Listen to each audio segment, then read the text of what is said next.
श्रीगणेशाय नमः। अथ श्रीगणपति मंगलमालिका स्तोत्रम्। श्रीकण्ठप्रेमपुत्राय गौरीवामाङ्गवासिने 32रूपयुक्ताय श्रीगणेशाय मङ्गलम्। आदिपूज्याय देवाय दन्तमोदकधारिणे वल्लभप्राणकान्ताय श्रीगणेशाय मङ्गलम्। लम्बोदराय शान्ताय चन्द्रगर्वापहारिणे गजाननाय प्रभवे श्रीगणेशाय मङ्गलम्। पञ्चहस्ताय वन्द्याय पाशाङ्कुशधराय च श्रीमते गजकर्णाय श्रीगणेशाय मङ्गलम्। द्वैमातुराय बालाय हेरम्बाय महात्मने विकटायाखुवाहाय श्रीगणेशाय मङ्गलम्। कृष्णशृङ्गायाजिताय क्षिप्राभीष्टार्थदायिने सिद्धिबुद्धिप्रमोदाय श्रीगणेशाय मङ्गलम्। विलम्बियज्ञसूत्राय सर्वविघ्ननिवारिणे दूर्वादलसुपूज्याय श्रीगणेशाय मङ्गलम्। महाकायाय भीमाय महासेनाग्रजन्मने त्रिपुरारिवरोधात्रे श्रीगणेशाय मङ्गलम्। मङ्गलम् सिन्दूररम्यवर्णाय नागबद्धोदराय च आमोदाय प्रमोदाय श्रीगणेशाय मङ्गलम्। विघ्नकर्त्रे दुर्मुखाय विघ्नहर्त्रे शिवात्मने सुमुखायैकदन्ताय श्रीगणेशाय मङ्गलम्। समस्तगणनाथाय विष्णवे धूमकेतवे त्र्यक्षाय भालचन्द्राय श्रीगणेशाय मङ्गलम्। चतुर्थीशाय मान्याय सर्वविद्याप्रदायिने वक्रतुण्डाय कुब्जाय श्रीगणेशाय मङ्गलम्। तुण्डिने कपिलाक्षाय श्रेष्ठाय ऋणहारिणे उद्दण्डोद्दण्डरूपाय श्रीगणेशाय मङ्गलम्। कष्टहर्त्रे द्विदेहाय भक्तेष्टजयदायिने विनायकाय विभवे श्रीगणेशाय मङ्गलम्। सच्चिदानन्दरूपाय निर्गुणाय गुणात्मने वटवे लोकगुरवे श्रीगणेशाय मङ्गलम्। श्रीचामुण्डासुपुत्राय प्रसन्नवदनाय च श्रीराजराजसेव्याय श्रीगणेशाय मङ्गलम्। श्रीचामुण्डा कृपापात्र श्रीकृष्णेन्द्रविनिर्मितां विभूतिमातृकारम्यां कल्याणैश्वर्यदायिनीं श्रीमहागणनाथस्य शुभां मङ्गलमालिकां यः पठेत् सततं वाणीं लक्ष्मीं सिद्धिमवाप्नुयात्। श्रीगणपति देवार्पणमस्तु। श्रीकण्ठप्रेमपुत्राय गौरीवामाङ्गवासिने 32रूपयुक्ताय श्रीगणेशाय मङ्गलम्। आदिपूज्याय देवाय दन्तमोदकधारिणे वल्लभाप्राणकान्ताय श्रीगणेशाय मङ्गलम् लम्बोदराय शान्ताय चन्द्रगर्वापहारिणे गजाननाय प्रभवे श्रीगणेशाय मङ्गलम् पञ्चहस्ताय वन्द्याय पाशाङ्कुशधराय च श्रीमते गजकर्णाय श्रीगणेशाय मङ्गलम् द्वैमातुराय बालाय हेरम्बाय महात्मने विकटायाखुवाहाय श्रीगणेशाय मङ्गलम् कृष्णशृङ्गायाजिताय क्षिप्राभीष्टार्थदायिने सिद्धिबुद्धिप्रमोदाय श्रीगणेशाय मङ्गलम् विलम्बियज्ञसूत्राय सर्वविघ्ननिवारिणे दूर्वादलसुपूज्याय श्रीगणेशाय मङ्गलम् महाकायाय भीमाय महासेनाग्रजन्मने त्रिपुरारिवरोधात्रे श्रीगणेशाय मङ्गलम् मङ्गलम् सिन्दूररम्यवर्णाय नागबद्धोदराय च आमोदाय प्रमोदाय श्रीगणेशाय मङ्गलम् विघ्नकर्त्रे दुर्मुखाय विघ्नहर्त्रे शिवात्मने सुमुखायैकदन्ताय श्रीगणेशाय मङ्गलम् समस्तगणनाथाय विष्णवे धूमकेतवे त्र्यक्षाय भालचन्द्राय श्रीगणेशाय मङ्गलम् चतुर्थीशाय मान्याय सर्वविद्याप्रदायिने वक्रतुण्डाय कुब्जाय श्रीगणेशाय मङ्गलम् तुण्डिने कपिलाक्षाय श्रेष्ठाय ऋणहारिणे उद्दण्डोद्दण्डरूपाय श्रीगणेशाय मङ्गलम् कष्टहर्त्रे द्विदेहाय भक्तेष्टजयदायिने विनायकाय विभवे श्रीगणेशाय मङ्गलम् सच्चिदानन्दरूपाय निर्गुणाय गुणात्मने वटवे लोकगुरवे श्रीगणेशाय मङ्गलम् श्रीचामुण्डासुपुत्राय प्रसन्नवदनाय च श्रीराजराजसेव्याय श्रीगणेशाय मङ्गलम् श्रीचामुण्डाकृपापात्र श्रीकृष्णेन्द्रविनिर्मितां विभूतिमातृकारम्यां कल्याणैश्वर्यदायिनीं श्रीमहागणनाथस्य शुभां मङ्गलमालिकां यः पठेत् सततं वाणीं लक्ष्मीं सिद्धिमवाप्नुयात् श्रीगणपति देवार्पणमस्तु। श्रीकण्ठप्रेमपुत्राय गौरीवामाङ्गवासिने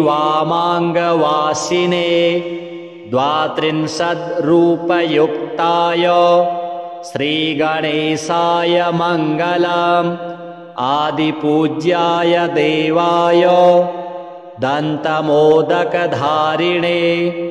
वल्लभाप्राणकान्ताय श्रीगणेशाय मङ्गलम् लम्बोदराय शान्ताय चन्द्रगर्वापहारिणे गजाननाय प्रभवे श्रीगणेशाय मङ्गलम् पञ्चहस्ताय वन्द्याय पाशाङ्कुशधराय च श्रीमते गजकर्णाय श्रीगणेशाय मङ्गलम् द्वैमातुराय बालाय हेरम्बाय महात्मने विकटायाखुवाहाय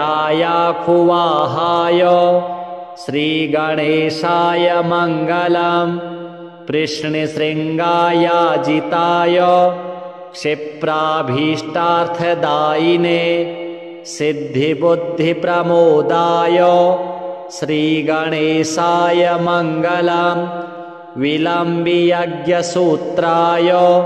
सर्वविघ्ननिवारिणे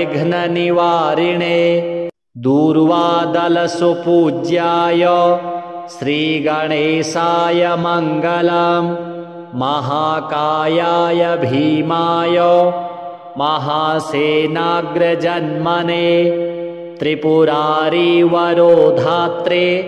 श्रीगणेशाय मङ्गलम् मङ्गलम् सिन्दूररम्यवर्णाय नागबद्धोदराय च आमोदाय प्रमोदाय श्रीगणेशाय मङ्गलम् विघ्नकर्त्रे दुर्मुखाय विघ्नहर्त्रे शिवात्मने सुमुखायैकदन्ताय श्रीगणेशाय मङ्गलम् समस्तगणनाथाय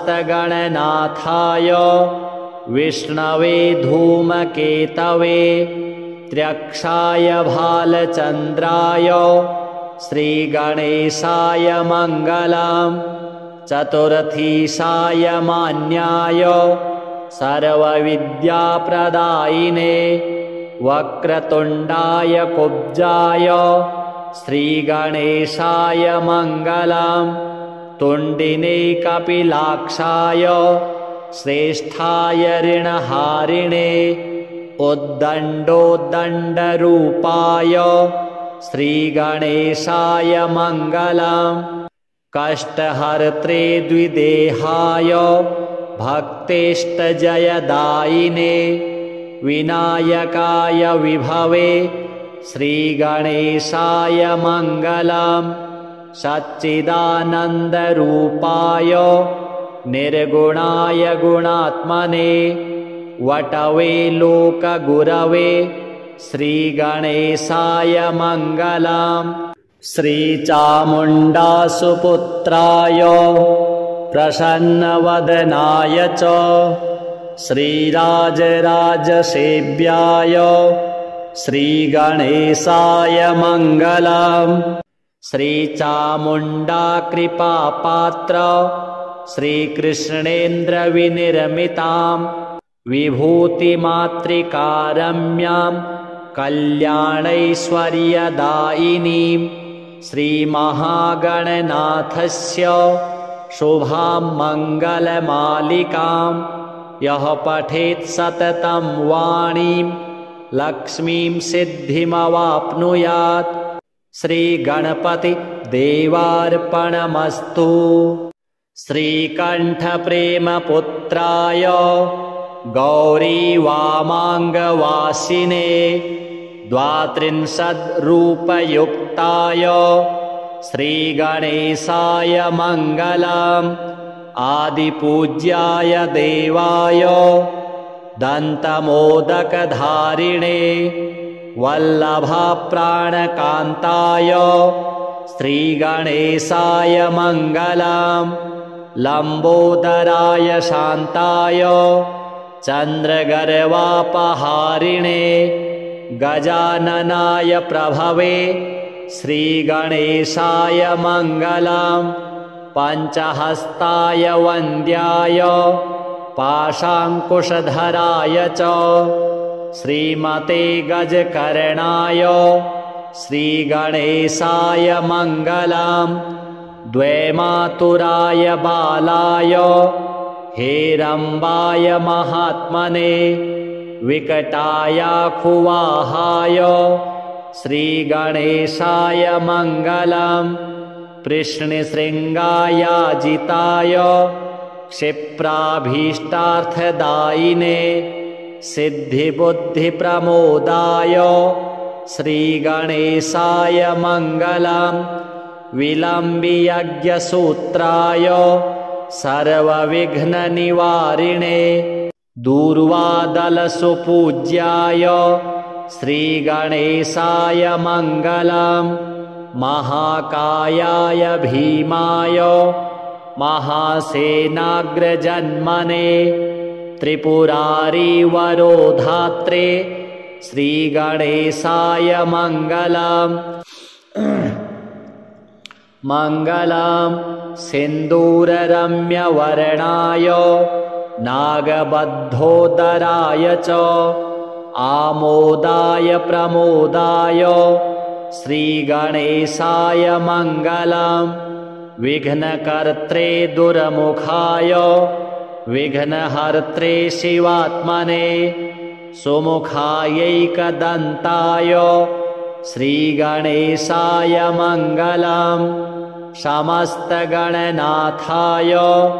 विष्णवे धूमकेतवे त्र्यक्षाय भालचन्द्राय श्रीगणेशाय मङ्गलम् चतुर्थीशाय मान्याय सर्वविद्याप्रदायिने वक्रतुण्डाय कुब्जाय श्रीगणेशाय मङ्गलम् तुण्डिने कपिलाक्षाय श्रेष्ठाय ऋणहारिणे उद्दण्डोद्दण्डरूपाय श्रीगणेशाय मङ्गलम् कष्टहर्त्रे द्विदेहाय भक्तेष्टजयदायिने विनायकाय विभवे श्रीगणेशाय मङ्गलम् सच्चिदानन्दरूपाय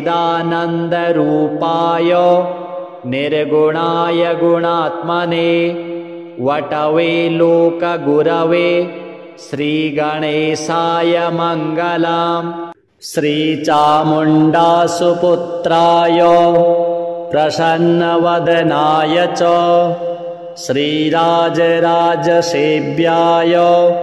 श्रीगणेशाय मङ्गलम् श्रीचामुण्डाकृपापात्र श्रीकृष्णेन्द्रविनिर्मितां विभूतिमातृकारम्यां कल्याणैश्वर्यदायिनीं श्रीमहागणनाथस्य शुभां मङ्गलमालिकां यः पठेत् सततं वाणीं लक्ष्मीं सिद्धिमवाप्नुयात् श्रीगणपति देवार्पणमस्तु।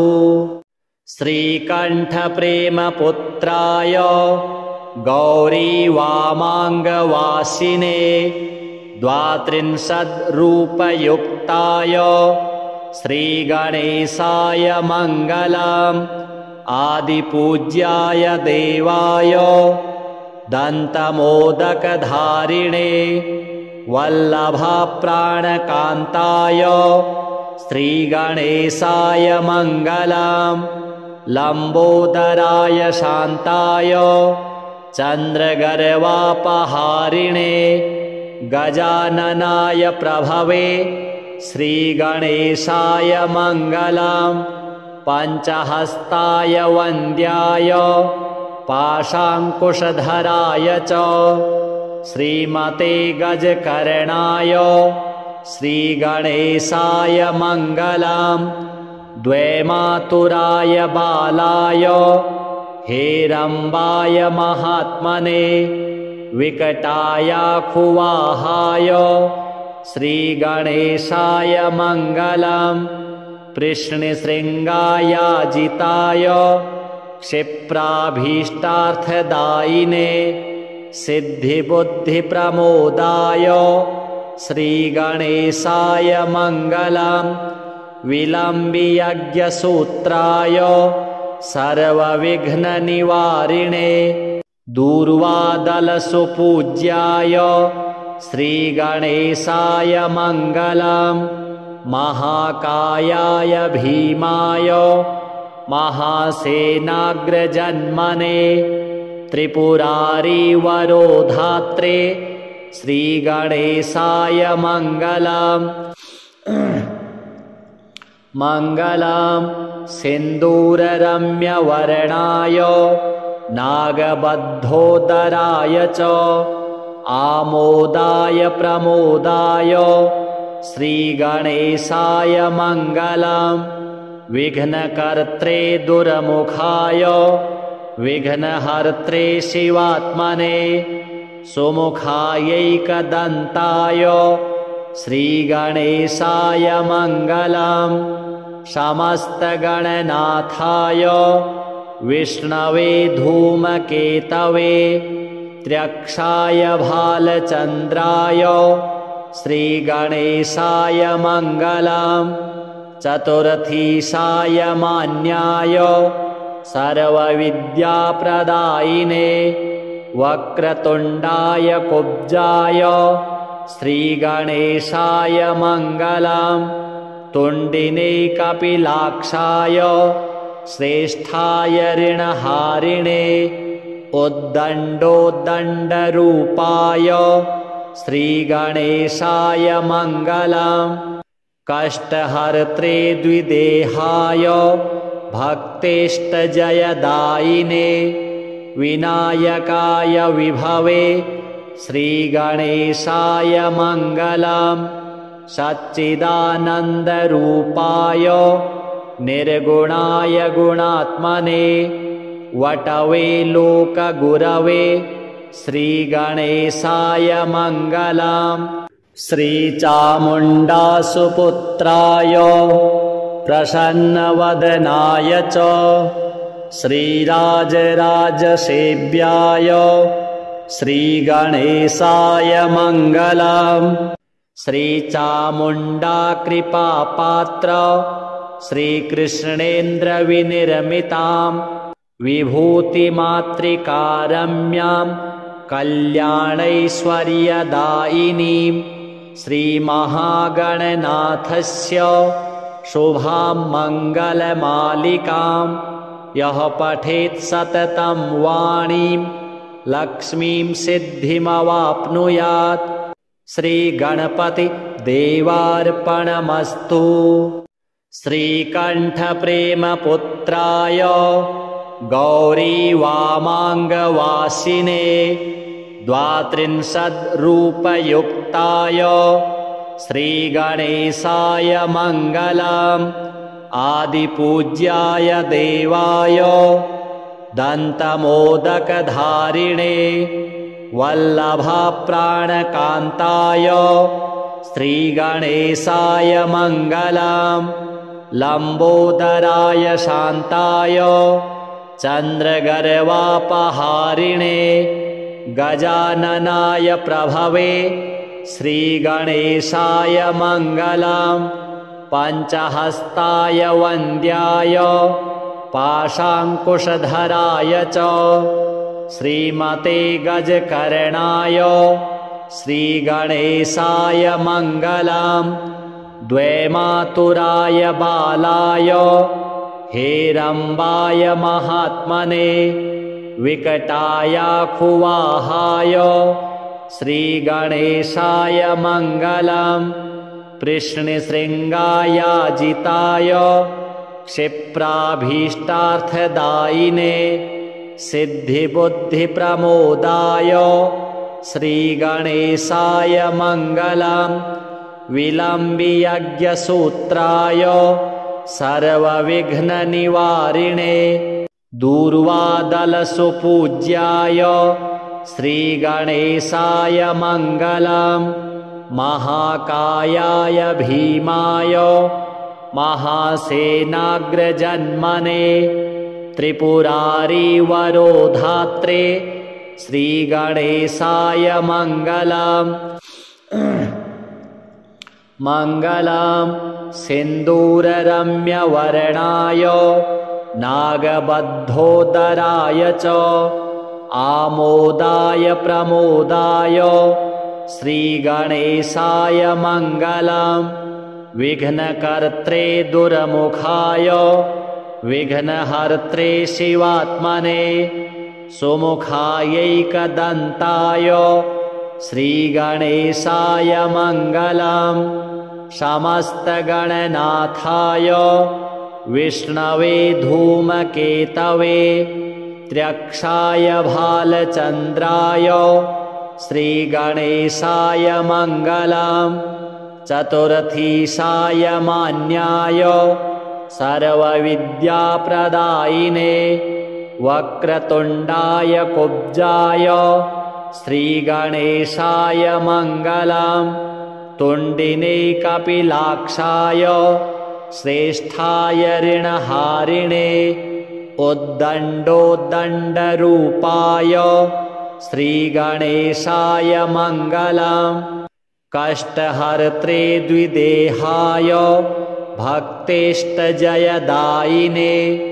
विनायकाय विभवे श्रीगणेशाय मङ्गलम् सच्चिदानन्दरूपाय निर्गुणाय गुणात्मने वटवे लोकगुरवे श्रीगणेशाय मङ्गलम् श्रीचामुण्डासुपुत्राय प्रसन्नवदनाय च श्रीराजराजसेव्याय श्रीगणेशाय मङ्गलम् श्रीचामुण्डा कृपापात्र श्रीकृष्णेन्द्रविनिर्मितां विभूतिमातृकारम्यां कल्याणैश्वर्यदायिनीं श्रीमहागणनाथस्य शुभां मङ्गलमालिकां यः पठेत् सततं वाणीं लक्ष्मीं सिद्धिमवाप्नुयात् श्रीगणपति देवार्पणमस्तु। श्रीकण्ठप्रेमपुत्राय गौरीवामाङ्गवासिने द्वात्रिंशद्रूपयुक्ताय श्रीगणेशाय मङ्गलम् आदिपूज्याय देवाय दन्तमोदकधारिणे वल्लभप्राणकान्ताय श्रीगणेशाय मङ्गलम् लम्बोदराय शान्ताय चन्द्रगर्वापहारिणे गजाननाय प्रभवे श्रीगणेशाय मङ्गलम् पञ्चहस्ताय वन्द्याय पाशाङ्कुशधराय च श्रीमते गजकर्णाय श्रीगणेशाय मङ्गलम् द्वैमातुराय बालाय हेरम्बाय महात्मने विकटायाखुवाहाय श्रीगणेशाय मङ्गलम् कृष्णशृङ्गायाजिताय क्षिप्राभीष्टार्थदायिने सिद्धिबुद्धिप्रमोदाय श्रीगणेशाय मङ्गलम् विलम्बियज्ञसूत्राय सर्वविघ्ननिवारिणे दूर्वादलसुपूज्याय श्रीगणेशाय मङ्गलम् महाकायाय भीमाय महासेनाग्रजन्मने त्रिपुरारिवरोधात्रे श्रीगणेशाय मङ्गलम् मङ्गलम् सिन्दूररम्यवर्णाय नागबद्धोदराय च आमोदाय प्रमोदाय श्रीगणेशाय मङ्गलम् विघ्नकर्त्रे दुर्मुखाय विघ्नहर्त्रे शिवात्मने सुमुखायैकदन्ताय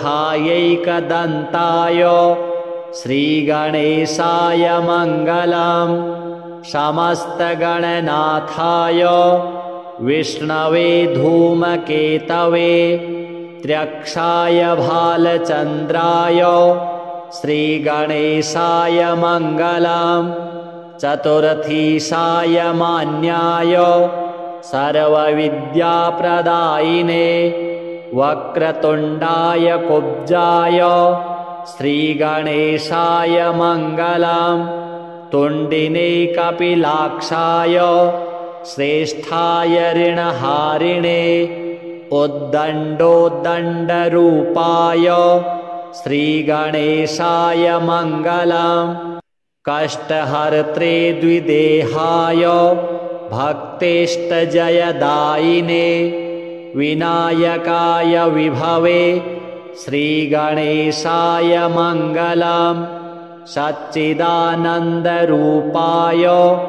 निर्गुणाय गुणात्मने वटवे लोकगुरवे श्रीगणेशाय मङ्गलम् श्रीचामुण्डासुपुत्राय प्रसन्नवदनाय च श्रीराजराजसेव्याय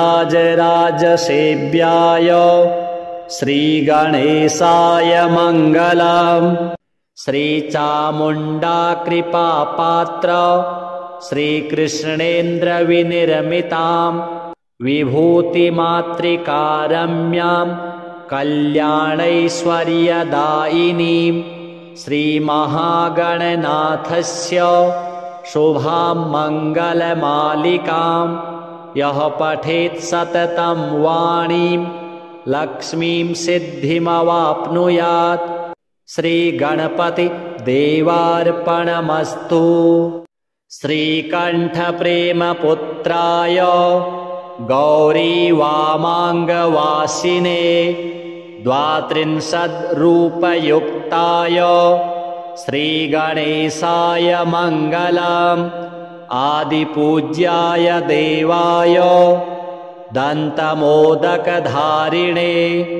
वल्लभप्राणकान्ताय श्रीगणेशाय मङ्गलम् लम्बोदराय शान्ताय चन्द्रगर्वापहारिणे गजाननाय प्रभवे श्रीगणेशाय मङ्गलम् पञ्चहस्ताय वन्द्याय पाशाङ्कुशधराय च श्रीमते गजकर्णाय श्रीगणेशाय मङ्गलम् द्वैमातुराय बालाय हेरम्बाय महात्मने विकटायाखुवाहाय श्रीगणेशाय मङ्गलम् कृष्णशृङ्गायाजिताय क्षिप्राभीष्टार्थदायिने सिद्धिबुद्धिप्रमोदाय श्रीगणेशाय मङ्गलम् विलम्बियज्ञसूत्राय सर्वविघ्ननिवारिणे दूर्वादलसुपूज्याय श्रीगणेशाय मङ्गलम् महाकायाय भीमाय महासेनाग्रजन्मने त्रिपुरारिवरोधात्रे श्रीगणेशाय मङ्गलम् मङ्गलम् सिन्दूररम्यवर्णाय नागबद्धोदराय च आमोदाय प्रमोदाय श्रीगणेशाय मङ्गलम् विघ्नकर्त्रे दुर्मुखाय विघ्नहर्त्रे शिवात्मने सुमुखायैकदन्ताय श्रीगणेशाय मङ्गलम् समस्तगणनाथाय विष्णवे धूमकेतवे त्र्यक्षाय भालचन्द्राय श्रीगणेशाय मङ्गलम् चतुर्थीशाय मान्याय सर्वविद्याप्रदायिने वक्रतुण्डाय कुब्जाय श्रीगणेशाय मङ्गलम् तुण्डिने कपिलाक्षाय श्रेष्ठाय ऋणहारिणे उद्दण्डोद्दण्डरूपाय श्रीगणेशाय मङ्गलम् कष्टहर्त्रे द्विदेहाय भक्तेष्टजयदायिने विनायकाय विभवे श्रीगणेशाय मङ्गलम् सच्चिदानन्दरूपाय निर्गुणाय गुणात्मने वटवे लोकगुरवे श्रीगणेशाय मङ्गलम्। श्रीचामुण्डासुपुत्राय प्रसन्नवदनाय च श्रीराजराजसेव्याय श्रीगणेशाय मङ्गलम्। श्रीचामुण्डा कृपापात्र श्रीकृष्णेन्द्रविनिर्मितां विभूतिमातृकारम्यां कल्याणैश्वर्यदायिनीं श्रीमहागणनाथस्य शुभां मङ्गलमालिकां यः पठेत् सततं वाणीं लक्ष्मीं सिद्धिमवाप्नुयात्। श्रीगणपतिदेवार्पणमस्तु। श्रीकण्ठप्रेमपुत्राय गौरीवामाङ्गवासिने 32रूपयुक्ताय श्रीगणेशाय मङ्गलम्। आदिपूज्याय देवाय दन्तमोदकधारिणे वल्लभप्राणकान्ताय श्रीगणेशाय मङ्गलम्। लम्बोदराय शान्ताय चन्द्रगर्वापहारिणे गजाननाय प्रभवे श्रीगणेशाय मङ्गलम्। पञ्चहस्ताय वन्द्याय पाशाङ्कुशधराय च श्रीमते गजकर्णाय श्रीगणेशाय मङ्गलम्। द्वैमातुराय बालाय हेरम्बाय महात्मने विकटायाखुवाहाय श्रीगणेशाय मङ्गलम्। कृष्णशृङ्गायाजिताय क्षिप्राभीष्टार्थदायिने सिद्धिबुद्धिप्रमोदाय श्रीगणेशाय मङ्गलम्। विलम्बियज्ञसूत्राय सर्वविघ्ननिवारिणे दूर्वादलसुपूज्याय श्रीगणेशाय मङ्गलम्। महाकायाय भीमाय महासेनाग्रजन्मने त्रिपुरारिवरोधात्रे श्रीगणेशाय मङ्गलम्। मङ्गलम् सिन्दूररम्यवर्णाय नागबद्धोदराय च आमोदाय प्रमोदाय श्रीगणेशाय मङ्गलम्। विघ्नकर्त्रे दुर्मुखाय विघ्नहर्त्रे शिवात्मने सुमुखायैकदन्ताय श्रीगणेशाय मङ्गलम्। समस्तगणनाथाय विष्णवे धूमकेतवे त्र्यक्षाय भालचन्द्राय श्रीगणेशाय मङ्गलम्।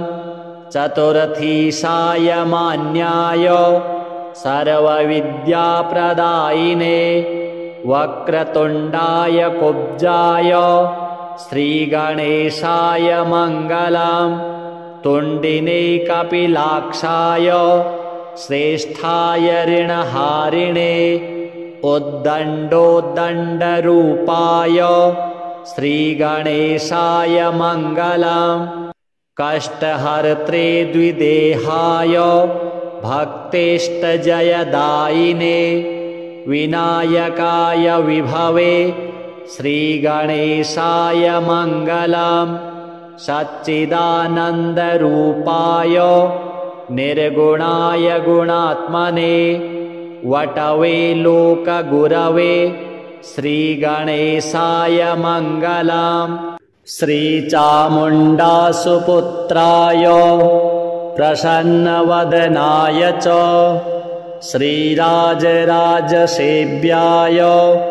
श्रीगणेशाय मङ्गलम्।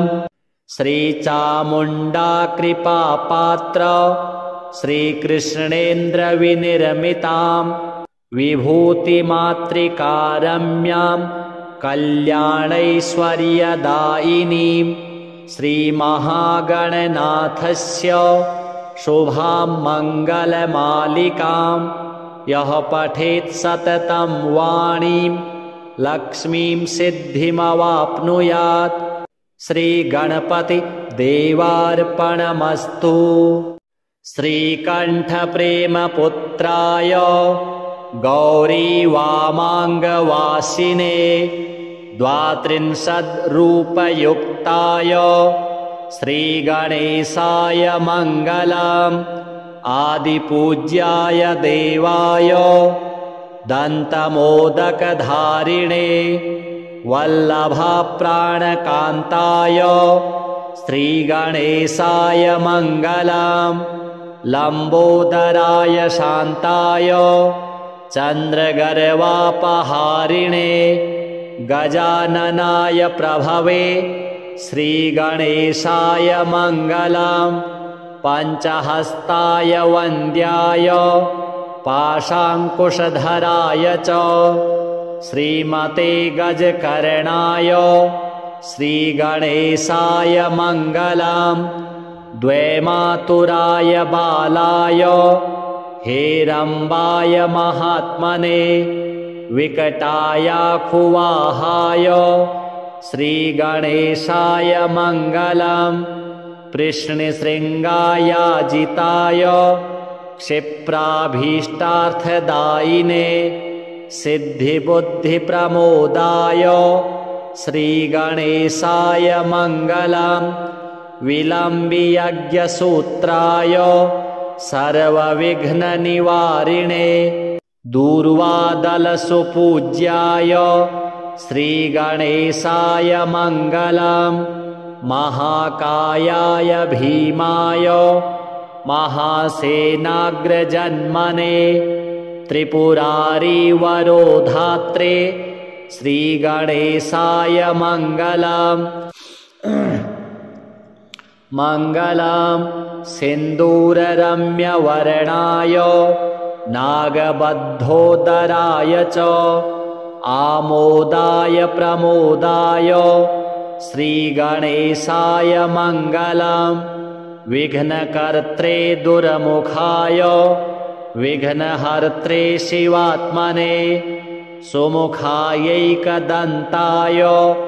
श्रीगणेशाय मङ्गलम्। समस्तगणनाथाय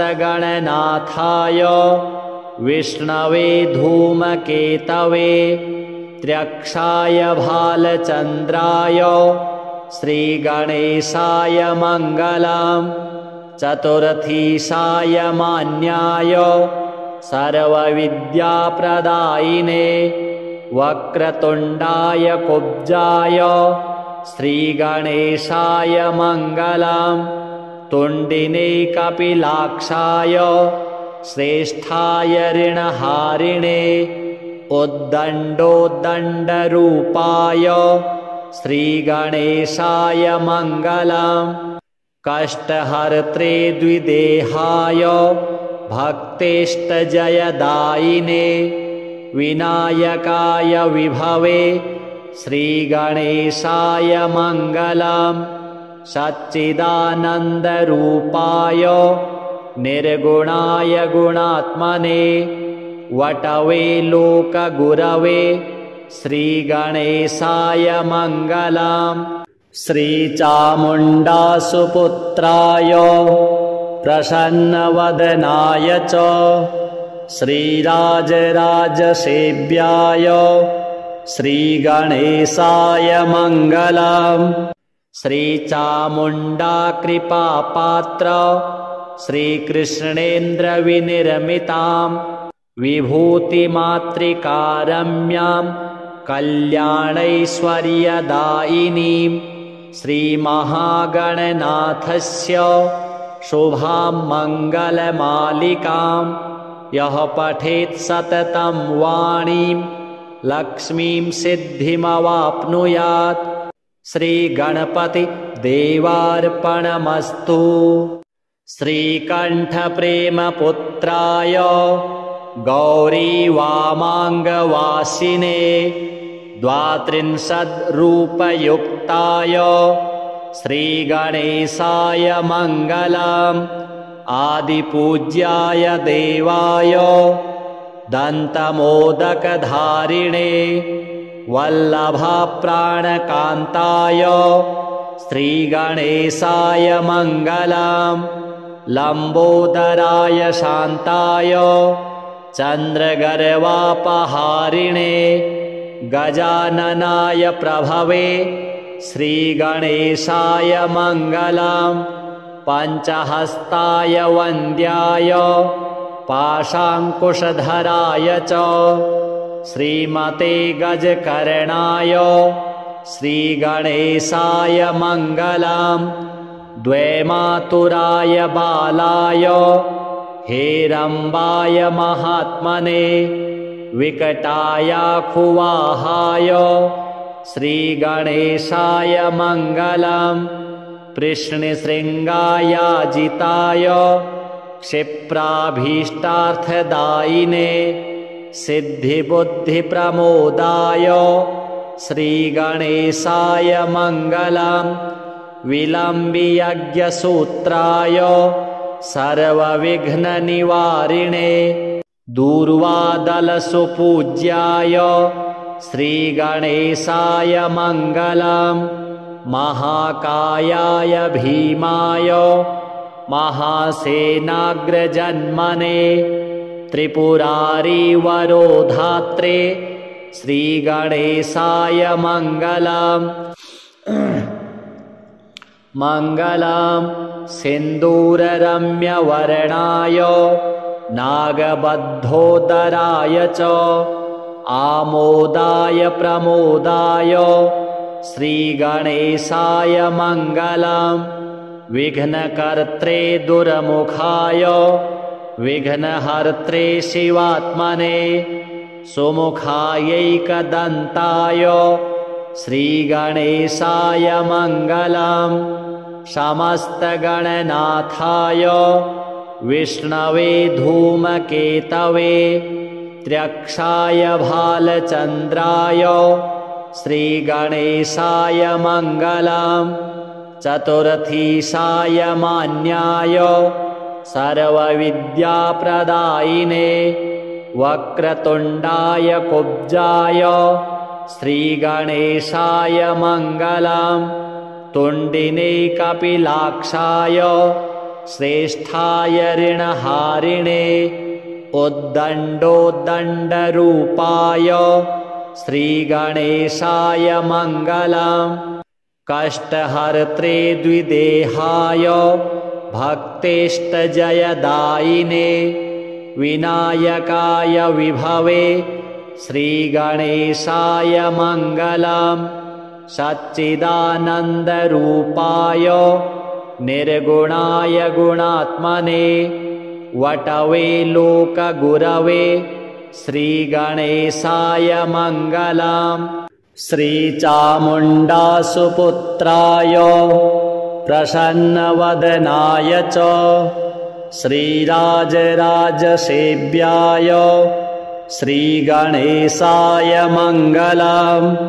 श्रीचामुण्डाकृपापात्र श्रीकृष्णेन्द्रविनिर्मितां विभूतिमातृकारम्यां कल्याणैश्वर्यदायिनीं श्रीमहागणनाथस्य शुभां मङ्गलमालिकां यः पठेत् सततं वाणीं लक्ष्मीं सिद्धिमवाप्नुयात्। श्रीगणपति देवार्पणमस्तु।